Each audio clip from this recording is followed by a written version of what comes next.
What is up, people? Welcome back to Blue Chip Prospect. Hope all of you guys are doing very well today. Second podcast of the year, but actually the first one that I do in English, if I'm not mistaken. But I'm going to be doing this one in both language so everybody can be happy about it and listen to the podcast in their preferred language. I'm a nice person. The idea of what we're going to be doing today is we're going to look at both the 2024 draft and the 2025 draft and compare them together. I'm not super hyped on the 2025 draft, but the more I talk about it, and the more I realize that not everyone agrees with me, which is fine. But since not everyone thinks the same way, we're going to be breaking it down. We're going to break down the top 16 in a tier list, as you can see on the screen right now, and see which draft comes out on top, and then look at if there's players later in the first round or second round of this draft that seems to project like players that were available last year after the first half of the draft. I'm not sure if that was clear. I try to write it down and to explain it somewhat clearly, but I can barely understand what I'm trying to do myself. So, anyways, it's gonna be fun. It's gonna be a conversation. It's gonna be what it is. All right, so grab some popcorn and let's get into it. First thing first, also before we start this, as you can see, there's my face in the corners. The first time I do it here on this channel. I've put my face in other podcasts before, so it doesn't really matter. But it's just like everybody does it, so I might as well do it. That's about it. But to do that, I had to use a different software, do it a different way that I usually do it. So I use OBS Studio, and I'm a total noob on this program. So I did a lot of testing, like hours of testing, and 90% of the time it worked really great, except for the sound. The sound is a little iffy, but it is what it is. But 10% of the time, like the little bubble face in the corner become desynchronized with the actual words and the actual sound. So if that happened, well, it is what it is. There's nothing I can do about it. But what I'm going to do is throughout the podcast, I'm going to sometimes stop it and look at it and see if everything went well and then restart it. So if you see cuts, it's because of that. I don't usually have cuts in my podcast. My podcasts are more like a conversation, just a laid back conversation about hockey, trying to bring different subject and talk about stuff, right? So this one might have a little bit of cuts because of that. But it is what it is. The more I do it, the more I'll be good at it, and the more I'll understand OBS Studio. All right. So to explain here what we're going to be doing, as you can see, there's a list for the 2025 draft. There's also a list for the 2024 draft. And there is the tiers. And the way I see it is basically there's the elite NHL players, which are basically elite NHL players. They project as, like let's say Celebrini, for example, is a player that project as an elite NHL player. Then there's the high end players. The high end players are players like I would say, let's say Nick Suzuki. I don't think Nick Suzuki is an elite NHL player, but I think he's high end. So you see, somebody that project close to something like that. All right, not necessarily say type of player, but close to that kind of value for a team. Then there's a top six, top four plus. And what is the top six, top four plus? You ask. It's basically a player that project in the top six, but also has a chance to be more than that. Like if we take, for example, Roger McQueen, it's a player that projects in the top six, almost for sure. But there's also a chance that with his attribute, his size, and everything that comes with him, that he becomes more than that. So that's why there's a top six, top four plus. It's for a player that project top six, but could also be more. And then just under, there's top six, top four minus, which is players that project as top six, top four. Why I put a minus, I'm not sure, but it's just top six, top four player, not play driving first line winger or anything like that. It's a player that you plug on your second line and can be very productive or just good value in the top six of your team, basically. And then middle six and bottom pair, that's pretty much self-explanatory. Middle six is a player that can play both on the third line, can thrive on a third line, and can be plugged on a second line when there's a player that's injured and won't hurt the team. And then there's a bottom pair. Well, bottom pair is bottom pair. It's very simple, right? Okay, so let's start this thing up. And I have no blood in my hand for some reason. Okay, first player, and this one, I think it's pretty obvious. Celebrini is an elite player. He's. I actually watched the game yesterday of the Habs against San Jose, and he was the player that was all over the ice. Every time that he had a shift, he was creating things. He was manipulating players. He was forechecking hard. He was he was Celebrini. Celebrini was doing this in the NCAA last season, and he's doing the exact same thing he did in the NCAA. He's doing it in the NHL. He translated as well as he could be. So yeah, Celebrini is basically an elite player. I think he projects like that, and I don't think anybody would say otherwise. Then, if we go with number two, we have Lev Shunov, and Lev Shunov, it's it's hard. Lev Shunov is hard. First, I didn't have him that high. He was taken second in the draft, but I didn't have him that high. I don't remember exactly where I had him, but it's something like 7 or 8, something like that. So I wouldn't say he projects as an elite player. Like, I don't think it's even close. Even though a lot of people still think that he projects as an elite player, I don't believe that. I think he's yeah, I just don't believe that. Okay, so simple. Lev Shunov, I'm gonna put him in high end because he's a second overall pick. He's playing in the AHL and he's doing pretty well. Like, if we actually go see his number here, because I didn't actually see. Wait a second, and I go Artyom Lev Shunov.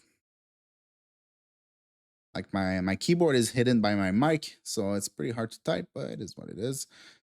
And yeah, he has 21 points in 47 games for Rockford Heights. I saw like 2 games this season, so I cannot have like an opinion that's really educated. But I didn't like him that much last season, and I still didn't like him that much this season. So I think high end is pretty. If you hear some sound, it's because I have both my dogs with me in the room with me, and they're being annoying. So if there's some additional sound to my voice, it is what it is. Then if we go with number three, we had Beckett Seneca, and Beckett Seneca, in my opinion, is a player that projects high. Like, last season, we could see all the tools. He was tall. He was like 6'4", something like that. But he had some great hands. He had some speed. Not necessarily the most, like, his burst speed or his acceleration was just okay, but he had a good top speed, crazy hands, really good at reading the game and just seeing what's out there and trying different plays and high danger plays to just create plays. And this year he's just a monster. He's basically even better than he was, which is normal. But now he's a 6'4" player. He's not necessarily a better skater than he was, but I think he's more solid on his skate. Like, last year, he was not really that solid. He was like a lanky player. He's still lanky, but he's just much more solid on his skate when he's playing through contacts or along the board. So he's gonna add some more tough, like, how can I say, tough skills in his game. But he also has like crazy soft skills, like his hands, his shot, his playmaking, his vision. It's all top tier. So I think he projects as a high end player. And then we have players like Caden Lindstrom, which is more complicated. Caden Lindstrom last year, I think I had him ninth, if I'm not mistaken. I was never his biggest fan. I don't think he's a great playmaker. I think he's a shooter. Also, like, more than half of his goal came from like 2 feet from the net.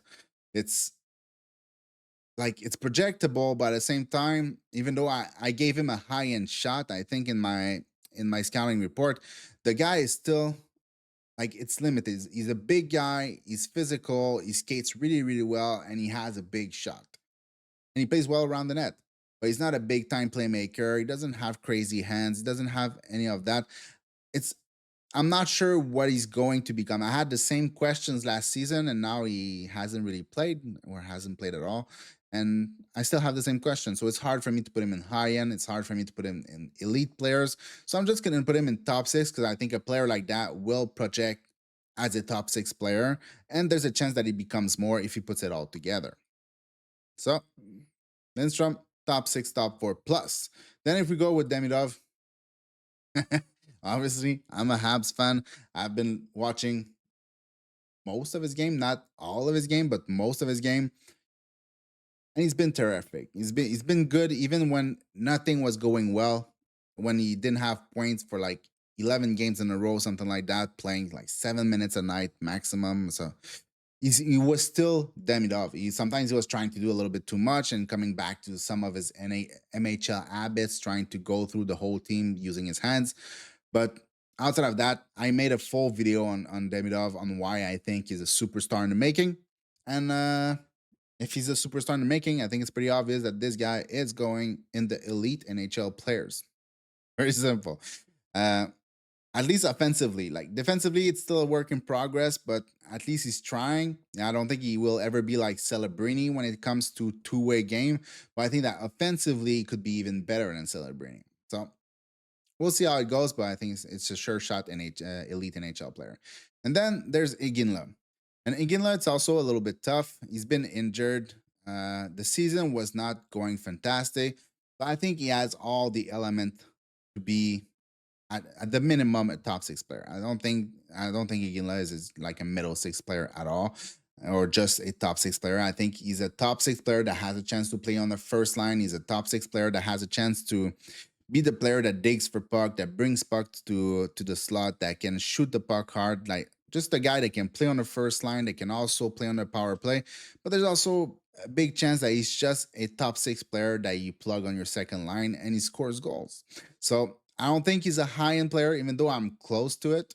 I don't think he's a high end player. So I just put him in the top six, top four plus, and basically it just means he's a top six player with a chance of being a high end player. So it is what it is. And it's basically the same thing with the next one, which is Carter Yakimchuk. And I was a big fan of Carter Yakimchuk. I really, really love his offensive game. His defensive game was mediocre. It's still mediocre. Same thing for his skating. For some reason, some people think his skating was good.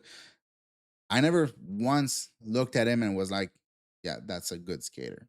Not once. So I don't know where that comes from. But I think Carter Yakimchuk is a bit like Iginla. No, he's for sure a top four player, a player that can move the puck the way that he does with the shot that he has, the hands that he has, the body that he has. I think he's a sure shot top four player, but he also has a chance to be a high end player. Like there's no denying it. He's an impressive player when he's on his game. It's just he's gonna have to put it all together. He's gonna have to be better defensively. He's gonna have to be better when with the puck on his stick when he's skating or in transition. So we're gonna put him right here. And if we go with the next one, Berkeley Catton, and Berkeley Catton is a player that I loved last season. It's a player that I still love. It's a player that just does everything well. And even though he's on the smaller side, I think he's pretty good at playing through contacts. He goes to the middle, and he's just as good a goal scorer as he is a playmaker. Well, that's not true. He's a better playmaker than a goal scorer because he's one of the best playmaker and one of the best passer. But he's also very good at scoring goals and getting into space, without the puck to actually be dangerous player when receiving the puck. So I think Catton, I'm gonna put him in high end because I loved him that much last season, and I still love him that much that season. There's no reason for me to think that Catton should not be a high end player for now. He projected like it, and he still projects like it. Then after that, we have Zane Perek, and Zane Perek, um, hmm. Zane Perek, I think it's the same thing. I think the potential is too high to put him in just top six, top four plus. I think there's a big chance that Zane Perek can become a high end player. And it's also because everything is getting better. Like physically, it was terrible last season, and it's still not great. But he's stronger on the puck. He's stronger along the board. When he gets the puck in the corner, he always finds a way to get out of the corner with that puck and not lose it to the forechecker. And then there's the offensive side of his game, which is just as good as it gets. I remember asking last season to another podcast what they think between Zane Perek and Lane Hudson, and they thought that Zane Perek was a superior player. So that's how good or how high some people think of him. I'm not there yet. I think Lane Hudson is a better offensive player than Zane Perek, but Zane Perek is such a smart player, and he's getting better defensively, and he's getting stronger. So I'm gonna put Zane Perek in the high end right here. That's because I like him. And then there's Silayev, and Silayev, I think it's the first player that's gonna go in the top four minus. I don't know why there's a minus. It's just gonna put like take that off. But it's not like it's a top four and could possibly be a third pair player. I think he's a sure shot to be a top four. I just don't think that he's a top four player with a chance to be a high end player. See, because he has the tools, he has the size, he has the skating, he even have sometimes the aggressivity, but he's not that good defensively, and he's not good offensively. So he's like somewhere in the middle. I think that there's gonna be development, and he's a long project. So he's gonna get there, but I don't think he's gonna get to a high end players, and I don't believe that much in the chance of him becoming a high end player. So I think he's more like a second pair, super steady, top four player, and that's it. So that's where I'm putting him. And then if we have Dickinson, and Dickinson is a player that I really really liked last season, but I'm not sure I would put him in the elite NHL players. I think there's still some like reading decisions that he makes that are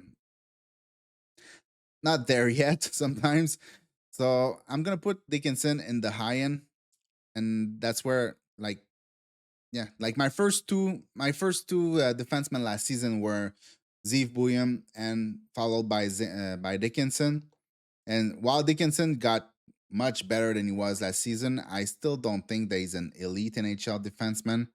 But if I compare that to Zeev Buyam, he would be like of all the players in this list, he would be like the last player that I grade as elite NHL player. So Dickinson is going to be a high end player, and Zeev Buyam, we're going to put him in elite because Zeev Buyam is Zeev Buyam. He was already extremely impressive last season, and he's just he's just so good. Like I don't think he's going back to the NCAA next year. He's just been so good in the NCAA right now. He's gonna go straight up to Minnesota, and it's crazy, man. It's crazy that they got him at 12. I think I had him third. So I had Macklin Celebrini followed by Demidov, and then I had Buyam, and then I had Dickinson. So Buyam makes sense that he's still on top, but Dickinson is like on the verge, like here. Like in the middle. So yeah. Then we go with Jet Luchenko. And Jet Luchenko, I think it's pretty simple. Honestly, if it was just me, I would put Jet Luchenko as a middle six player. I think he projects more as a middle six player in the way I see him. But I'm gonna give him a chance. And he was picked like 13th overall, something like that. So we're gonna give him a chance, and we're gonna put him in the top six. But I don't think he's doing much, or like it's possible that he's a top six player. I mean, it's not like it's impossible, but I think middle six really fits him as a high end third line center that can also play on your second line. But we'll see. We'll see. I was just never like his biggest fan. I know he competes really hard, and he's a good two-way player. He's a fantastic skater, but I don't think he's that good of a playmaker, and he's not that good of a shooter either. I don't think offensively he brings that much to the table, but defensively and with speed and transition, he's gonna bring a lot. So there's a chance he becomes a top six, but we're gonna have to see with that one. And then we have Consta Elanius, and Consta Elanius is basically the same thing. It's a player that project as a top six, but I don't think there's more basically. Like it could be a second line center, it could be on the wing if they want him on the wing, but one way or another, he's just a top six player. He project at the top six. He's super intelligent. He's a super good passer. Can thread the needle as well as anybody else, and he's very just intelligent on the ice. And he's doing pretty well also in the AHL. He's not like doing fantastic. He's like half a point per game, I think. Let's go look at it. Um, Hellenius. Yes, just like that. Constellanius. Why is it not loading? Okay.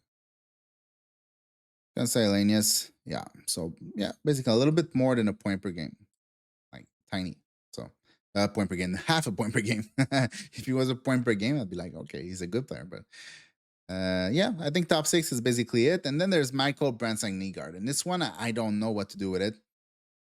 I thought he projected as a middle six last season. And I still think that he projects as a middle six. So, but at the same time, he's a type of player that if you have talented playmakers and talented players on your second line, you can plug him there, and he's never gonna hurt the team. He has a solid shot. He's really good defensively. He's basically violent. you know, he, he hits hard. He shoots hard. He goes to the middle. He goes to the net. He can dig for puck. He can do everything that you want, but I don't think he's a play driver. So honestly, I would put him. Yeah, okay.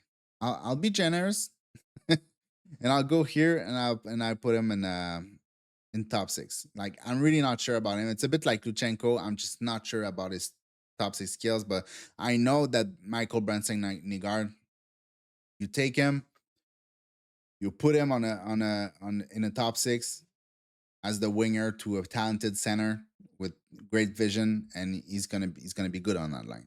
So he's a top six, but he's not a top six because of his own skills. He's a top six player complementary from. And then same thing for Yerichek. I'm not willing to say that he's a bottom pair, so I'm not gonna put him in bottom pair. I'm gonna put him right here at top four. But it's not projecting that well. you know?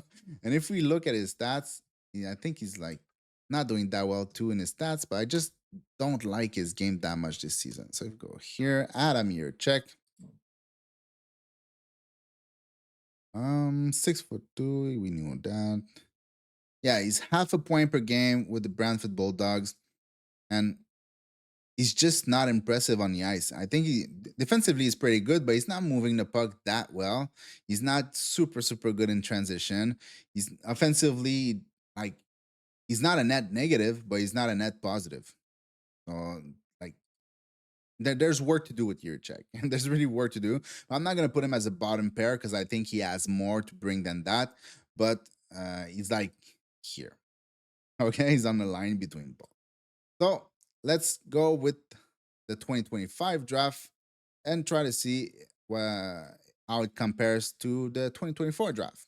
So let's start with Matthew Schaefer. If we go with Matthew Schaefer here, obviously Matthew Schaefer, he's going to be an elite defenseman in the NHL. Um, like, how good can he get? It's so hard to say. He's a young player. He hasn't played that much this season because he was sick at the beginning of the season, and now he's got injuries. So it's hard to say, but he's just been so good everywhere that he's been.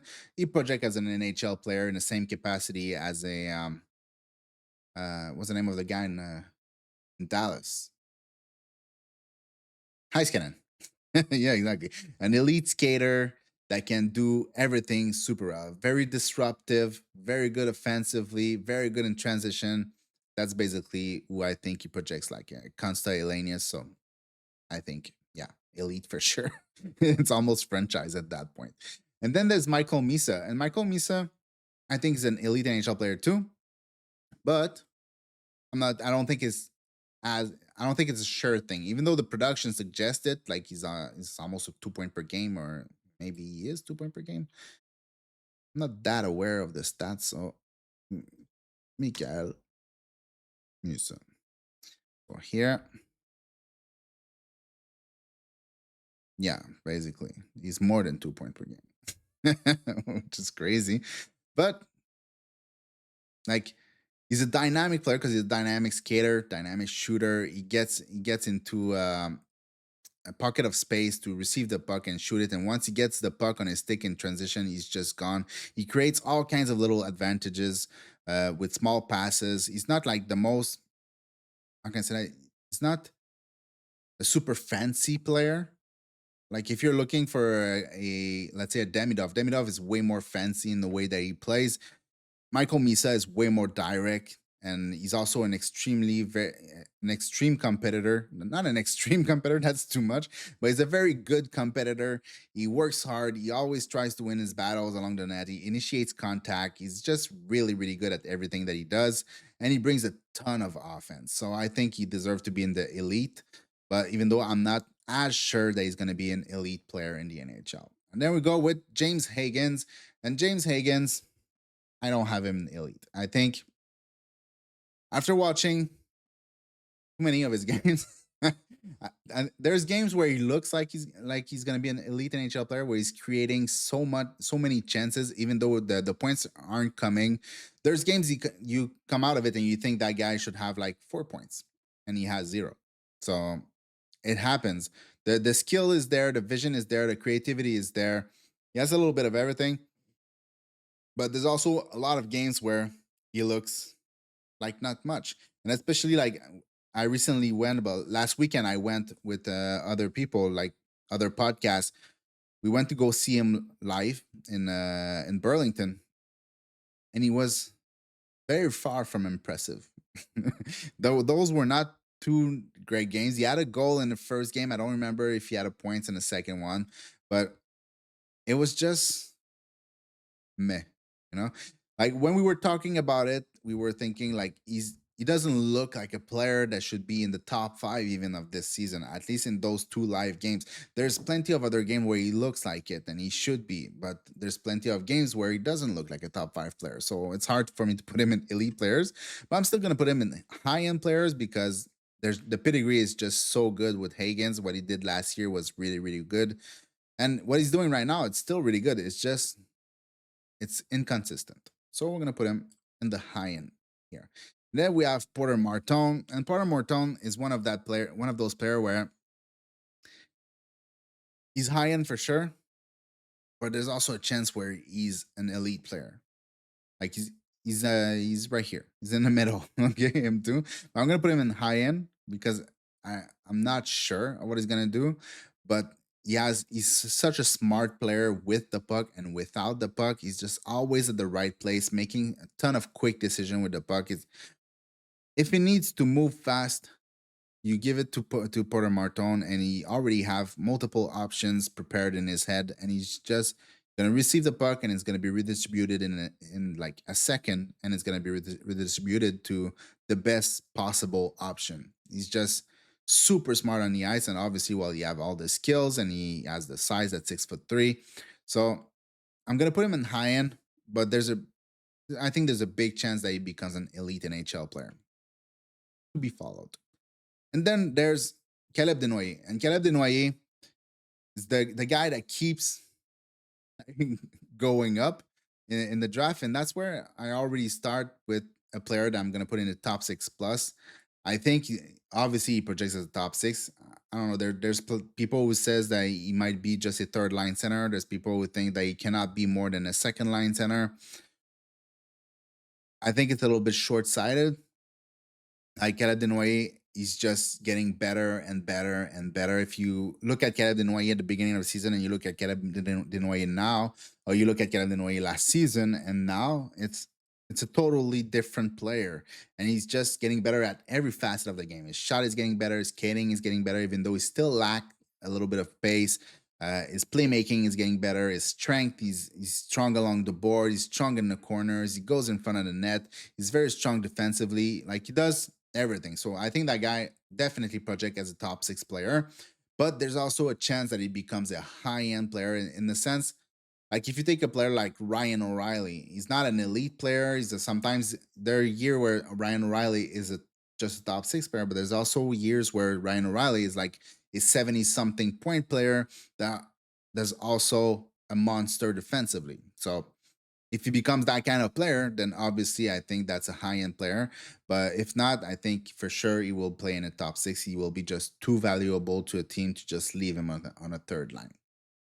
And then we have Mr. McQueen, who's coming back very soon.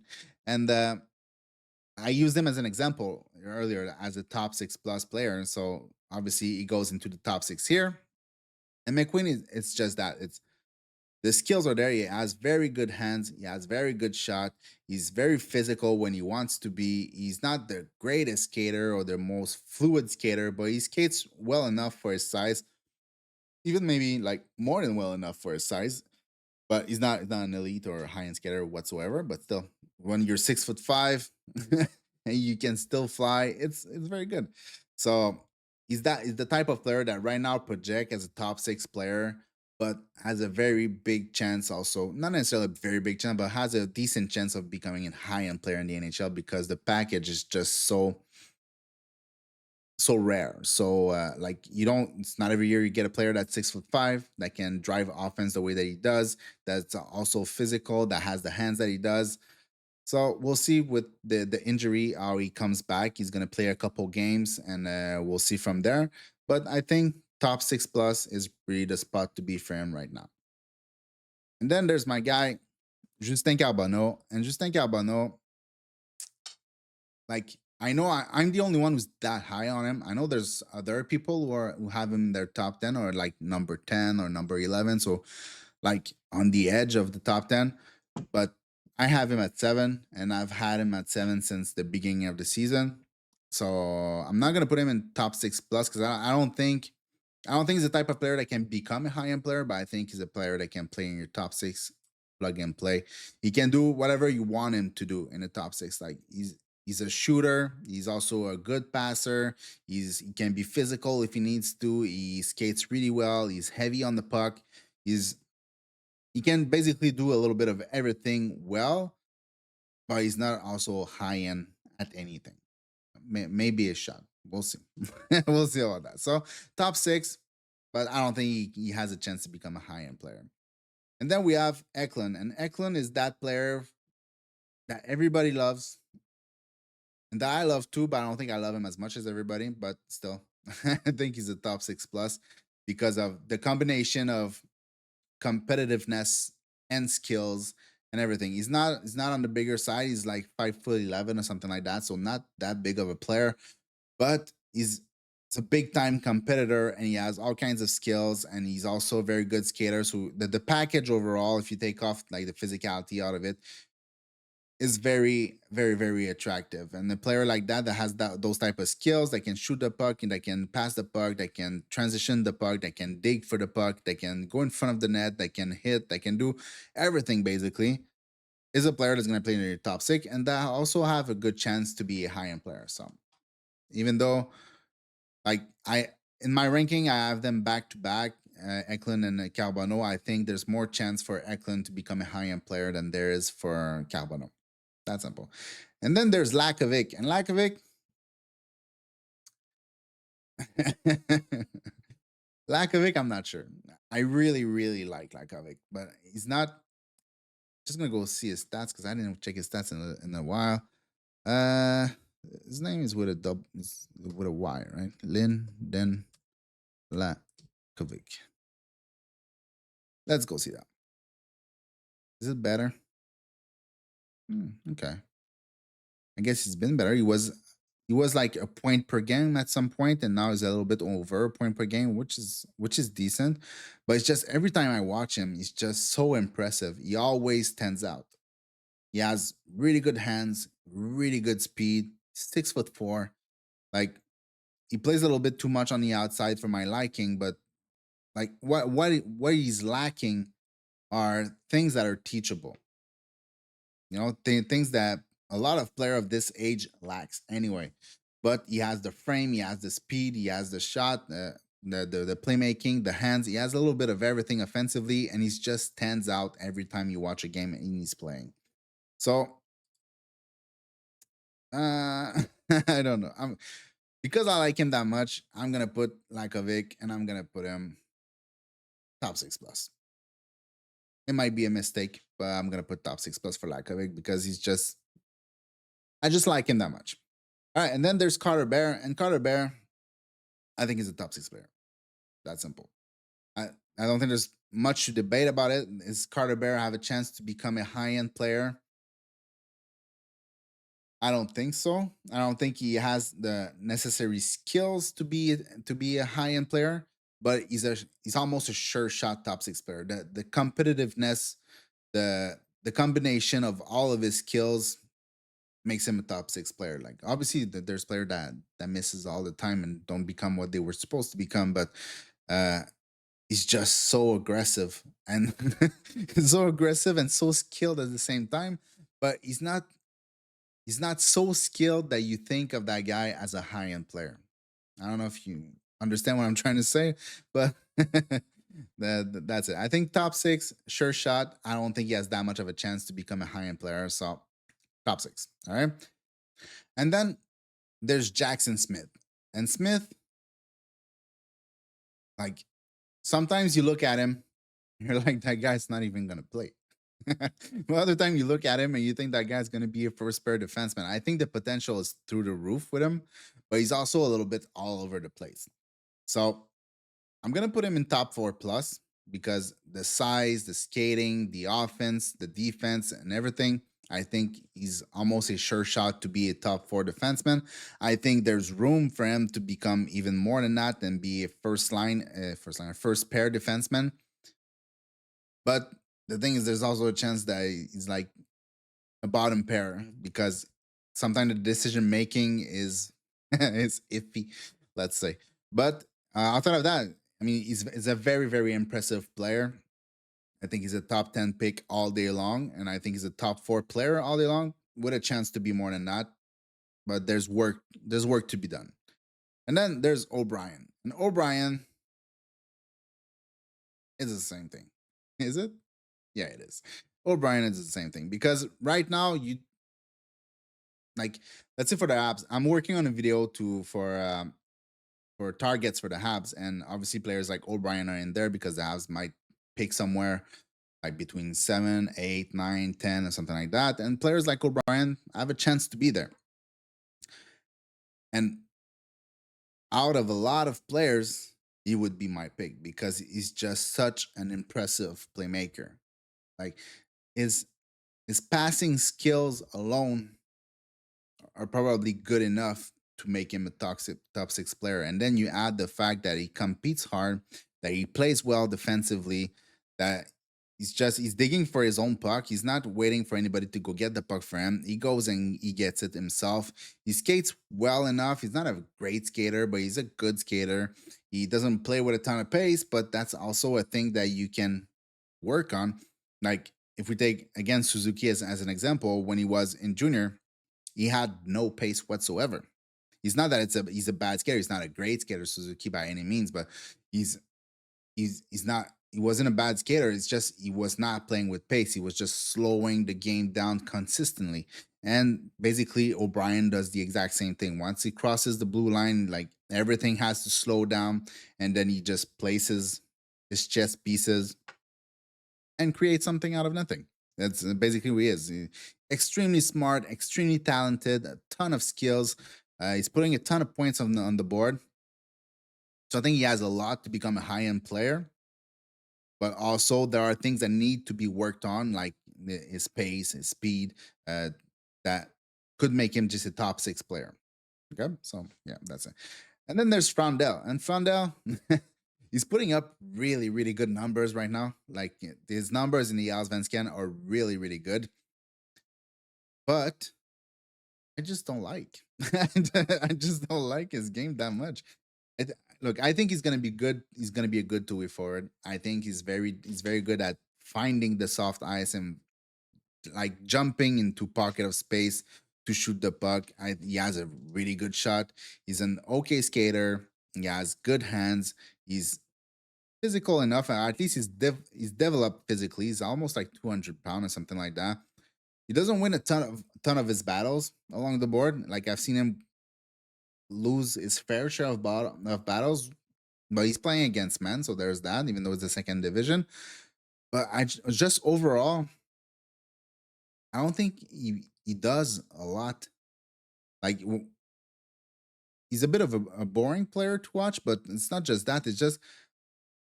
It's hard for me to see pieces of his game that project more than a top 6. I think there's a fair chance that he's going to be a top 6 player because he has a little bit of everything. But there's nothing that really stands outside of his shot. But a shot alone is not enough to be a high end player in the NHL. You need more. You need to, whether it be a great skater or have fantastic hands. Like if you take Cole Caulfield, it's not just his shot. The guy is he gallops when he skates, but he's a very good skater. His hands are basically explosive. Whether he passes the puck or shoots the puck, the puck basically has steam behind it. So he's just Frondel just does everything okay, but he does have skill. So he's going to be a top 6 player, most likely. Maybe something I would put him in the middle 6, depending on the day or depending on the game that I've watched. But let's be fair and put him in the top 6 for now. I just don't see it as more than that. And then we go with Braden Coots and middle 6. No. I won't put him in middle 6 because I know somebody's going to be mad at me. But at the same time, I don't know. Like I'm just really not sure about Braden Coots. I think I've explained it before. I think he's a player that has not a lot of flash, but has a fair share amount of flash of very good playmaking, very good distribution skills, and also like manipulative skills. But it's not constant, and I'm not as big. I'm not his biggest fan, but I still think there's a good player in there. It's just I needed to be more consistent. I needed to be more obvious that he's that player and not the player that doesn't do much. Okay, so but I'm gonna put him in top 6 because he does have the skills to get there. But if you ask me tomorrow, he might be a middle 6 player. It's just I'm trying to be fair with the other draft too. I didn't put too many players in the bottom in the middle 6. There's not a single one. So if I don't put Yurichek or MBN in the middle 6, I'm not gonna put Kutz in the middle 6 either. Okay, and then there's Ryabkin, and Ryabkin, it's middle 6. It's that simple. Basically, because I'm taking my list that I came out with about a month ago, I have to put Ryabkin like in this list. But the reality is that if I actually took my list, my current list, he wouldn't be there. so so I put him in middle 6. I don't like his game. I think he's getting slowly better. He's doing some good things, but it's hard, man.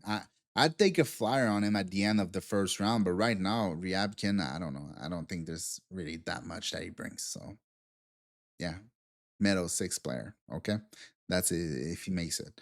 And then there's Radim Murtka, and Radim Murtka, it's hard because I would most likely put him there. I think he has a chance to be a top 4 player, or at least a good chance to be a top 4 player. I think he's good defensively. He's not a bad skater, at least in a straight line. He's not the most agile player, but there's plenty of time for him to work on that. And the guy is like 6'6", so it's normal that he's not going to be that good of a skater. The players that are 6'6" that are good skater at 17 and 18 years old, there's not many. There's players like Silayev last year, and that's about it. So it's okay that he's not that great of a skater. I don't think the offense really translate to the NHL that much. I don't think it's going to be necessarily a problem. His first pass is going to be fine. He can skate it out too, and I think he's going to create some offense past the blue line. But I don't think it's going to be like right now. It's almost a point per game if I'm not mistaken. So if I go here, Radim Murtka here, and we wait. Yeah, he's 31 and 32 with 3 goals. So the stats would suggest he's an elite player, but I don't see it that way. I think he's going to be very good defensively. I think he covers a tons of ice because of his size and his stick and his skating. But I don't think the offense is going to translate that much. But he's going to be good. He's going to be a good two-way transitional D. Can bring the puck to the offense, but it's not going to be like the player is going to be manipulating like the players on the blue line and finding all the lanes and finding the lanes to shoot or to pass. And you know, I just don't see it, but I think it's going to be very, very useful. So for that, I'm going to put it in top 4 and not in top 4 plus because for now, at least, I don't see it. We'll see later. I'm going to watch a ton more of his game and maybe I will change my mind. But for now, I see him as a top 4, not more, not less. And then there's Schmidt, but Schmidt, we're not going to rank him. So it's 16 against 16. So there it is for the tier making, basically. And if we go here and we just look at the amount of player, if we take the number to the 2024 draft against the 2025 draft, in the elite player, there's 3 elite player for 2024 and 2 for 2025, which basically makes sense. Like we can basically be sure that Celebrini, Demidov, and Buyam might have a good chance of being elite players. On the other side, like maybe Martin could be there, but I don't think Hagens can be there. And it's hard to see any other player that would fit, or at least should receive the elite tag. And then if we go down here, high end players, they're 5 in 2024, 2 in 2025. So again, there's Levshunov, Seneca, Catton, Perek, and Dickinson. I think it's all fair to say that those players have a good chance to become high end players. And on the other side, there's Hagens and Martone. But who else in here are like project as basically sure shot to be high end players? Like maybe if you want to be very generous, you could put Denoyer there, but I don't think so. I don't think he's a high end player. You could put O'Brien there because he definitely has some high end attributes in his game, or you could put Smith there. But I don't think there's really 5 players that you can say that are almost not sure shot, because nothing is always is ever a sure shot, but they have a good chance to reach that type of potential. But then if you go in top 6 plus, there's 3 in 2024 and 6 in 2025. So basically, 2025 has a lot more uncertainty in the sense that you have a lot of players that will reach the top 6 and have a chance to be high end player. But if you go to 2024, then you have 3 players only that have that kind of uncertainty that will be top 6 player, but could also reach a high end type of player.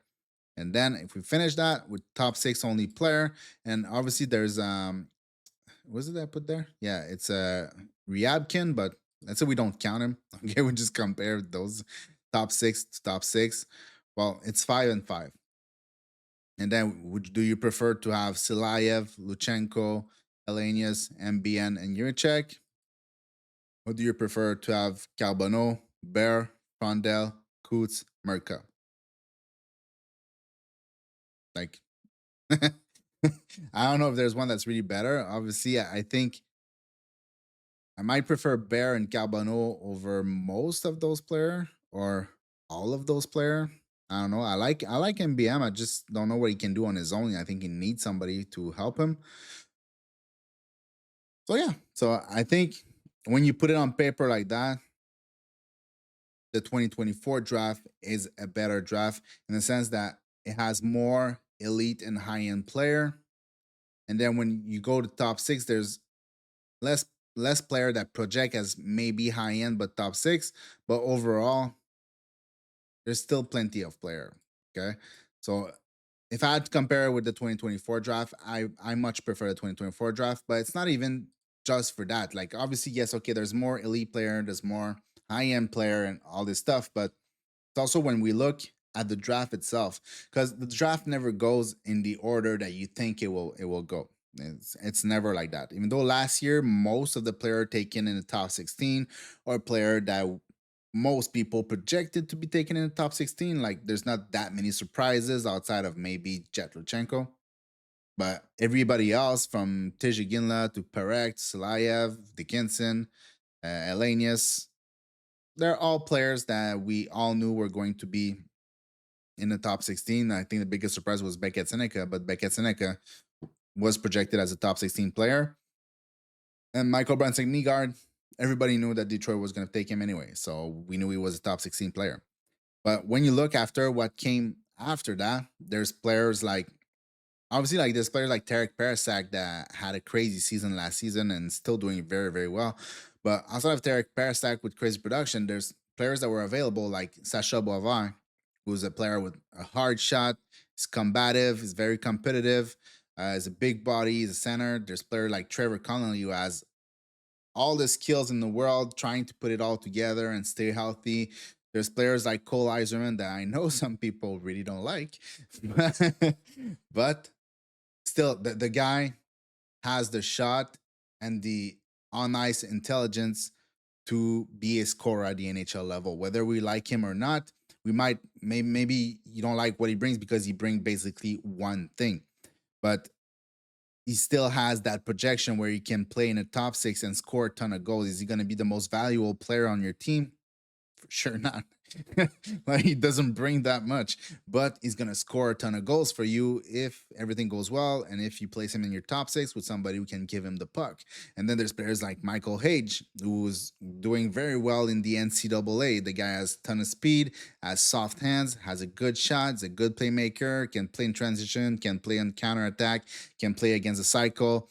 He's doing everything pretty well. Then there's Tien Solberg. Tien Solberg is doing very well too, if I'm not mistaken, in terms of stats. But his game is really, really good, and it's almost. I think Tien Solberg is almost a sure shot to be a top four defender.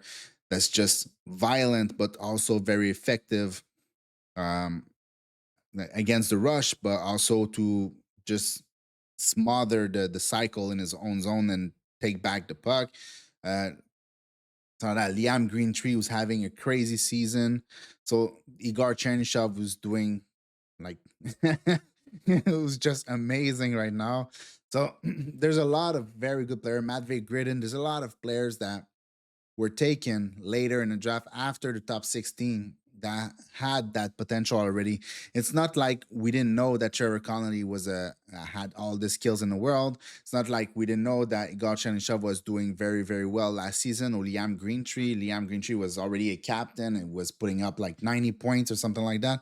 So there were players that had like one problem, let's say, in their projection, but still had crazy skills and still had crazy production or stuff like that.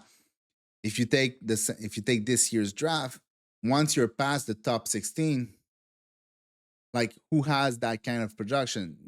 You could think maybe Malcolm Spence could be the equivalent of Michael Brent Nygaard. It's possible, but then who do you look at in this that I didn't put in the top 16 that project like a sure shot top six player or a sure shot top four player? Like players like Bill Zono, his name is French, so I'm gonna say it in French. Projects pretty well.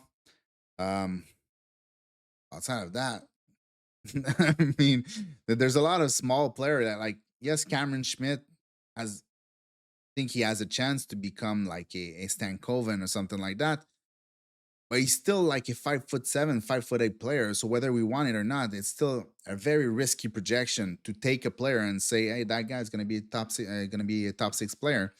So he has the skills for it, but is it gonna work? Is it not gonna work? Is he gonna plateau? We don't know that yet, and it's just a much more significant risk when you take a player that's 5'7" or whatever. But there's a lot of small players like that. Uh, Brady Martin has skills, has competitiveness, but you see, there's just no player that you look at that you're that at number 20 you'll be like, oh yeah, I really, really wanted that guy. Like it's not gonna happen. Like the Habs got Michael Hage last season at 21, and everybody everybody who watched Michael Hage liked Michael Hage. Yes, he had like consistency issue and he was not that strong. He's still not that strong, but he wasn't good like in puck protection, or he wasn't good along the board or for digging his own puck and stuff like that. But there was a ton of skills. You knew that that guy had a chance to become a top six player. If you look at the beginning of the season, you could think Nathan Bem project like that, but now does he still project like that? I'm not sure about that.